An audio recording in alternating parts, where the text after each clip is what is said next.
денес кога сме соочени со бришање на антифашистичкото минато, релативизирање на антифашистичката борба, мораме повеќе од било кога да се сеќаваме на жртвата која беше дадена во борбата за национално и социјално ослободување. Нападите на АСНОМ и народно-ослободителната борба и обидот да се цензурира храброто минато во името на некаква европска бајка се сериозен удар врз нашата државност.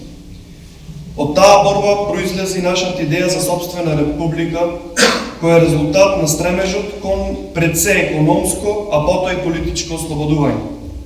Резултат на угнетување, неправди и злосторство.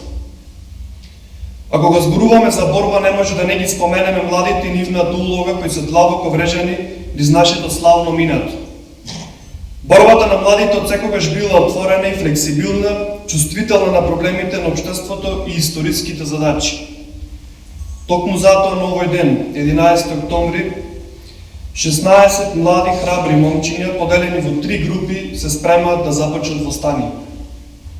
11 октомври не е авантуристички или терористички чин. Тоа е одмерен и добро испланиран акт по правилата и началата за кревање на востание по памфлетите на СССР.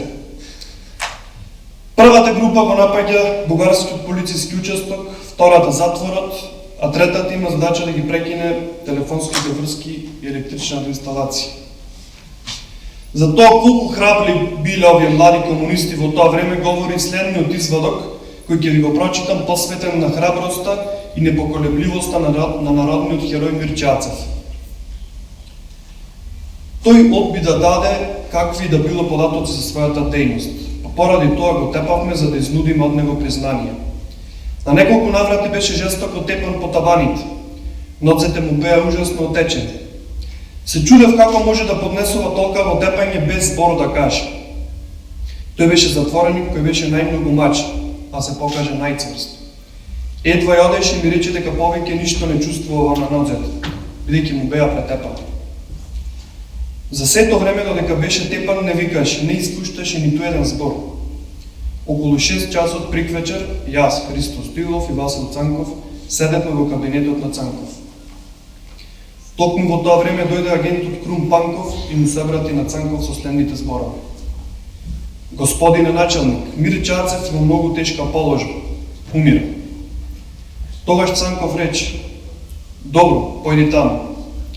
Бидејќи Крум Панков излезе, Цанков ми рече: кажи му на Симеонов, директор на областната полиција, дека сам се убил. Тоа и го сторив. Во писмото пак на Покраинскиот комитет на Комунистичката партија на Југославија по повод убиството на Мирче Ацев и Страшо Пинџур се вели: они не умреа како што умира секој смртен човек, ами беа на најцверски начин мачени и претепани од Хитлеровите и Борисовите фашисти, па после утепани. На колку хиляди чисти македонци им се дига косата кога ќе го види Мирчета во болничка мртвачница и во прилеп кога го закопуваа со исечени прсти, со извадени ногти и скинато месо од коските. Македонските мајки, татковци и сестри виделе многу своји синови и браќа мачени и утепани, но досега вакви зверства и нечовечно мачење нема ја видено. Вака не мачени ни турските јаничари, бешевоздурци и крадаж глави, како што мачат хитлеровите и бугарските фашисти. Додека Пинџурот го скрија да не гледаат неговите искршени коски, отипучени од Мирчовиот случај, виде како зарезилок стануваат во очите на народот. Како и секаде во светот, така и кај нас долго се расправаше и уште се расправа за тоа дали младината е политична или аполитична.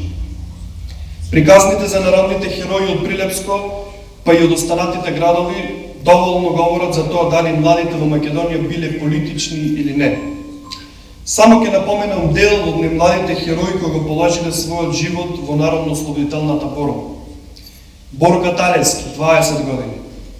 Илија Јовановски, 23 години. Кире Гавриловски, 26 години. Мирче Ацев, 27 години. Елпида Караманди, 22 години. Стив Наумов, 21 години. Ибе Паликуќа, 17 години. Вера Јоци, 20 години. Естра Вадија Мара, 20 години. Меѓутоа, да правиме паралели на нивната борба, жртва и улога од тоа време со предизвиците на младите денес може би не е соодветно. Секоја генерација минува низ собствен историски период кој има развиток и собствени економски, културни, обществени, политички услови кои меѓу другото влијаат и на директно врз погледите и мислата на младите. Младите за време на НОП, согледувајќи ги околностите и историските услови, едноставно немале друг избор, освен да бидат предводници на таква народно-ослободителна борба, каква што беше таа. Но и покрај тоа што околностите и условите се сменети, сепак суштината на страданијата, маките и предизвиците на младите остануваат исти. Повторно сме соочени со агресивна бугарска пропаганда како во најмрачните денови од 19 век или периодот од Втората светска војна, кога бугарските фашистички окупатори вршеа бројни злосторства врз македонскиот народ. Повторно западниот империализам без неј сме на работ можеби пред нов глобален воен конфликт. И тука треба да го поставиме прашањето што денес бара младината во Македонија. Младината во Македонија меѓу другото денес бара произнесување на представниците на државните и политичките власти за сите проблеми на стварност. Младината сака да ги знае вистинските причини на недостатоците и противречностите во државниот, политичкиот и општествениот живот кај нас. Со влегувањето на двата народни представници на левица во собранието, конечно младите добија тоа што го бараат. Процесите конечно се започнати и враќање назад нема. Велат, постојат децении кога не се случува ништо, а постојат и недели кога се случуваат децении. Денес сме сведоци на тие недели кога се случуваат децении и затоа на младите на крај би им порачал дека морат да бидат бунтовници против се што е нехумано. Да се биде млад тоа значи да се протестира безобзирно да се критикува статус-квото поаѓајќи од хуманите вредности. Да не бидеме индиферентни затоа што нашата одговорност е поголема од било кого. Да бидеме смели и бестрашни. Затоа што слобода ни донесува не оние кои беа страшливи, туку оние кои беа смели и храбри. Отпорот не е никогаш задуден кога е инспириран од сонот за собствена држава. И ако некогаш се почувствувате обезхрабрено, безнадежно, немојно, демотивирано, не заборавајте дека за восстание доволни се и 16 минути. Смрт на фашизмот, слобода на народ.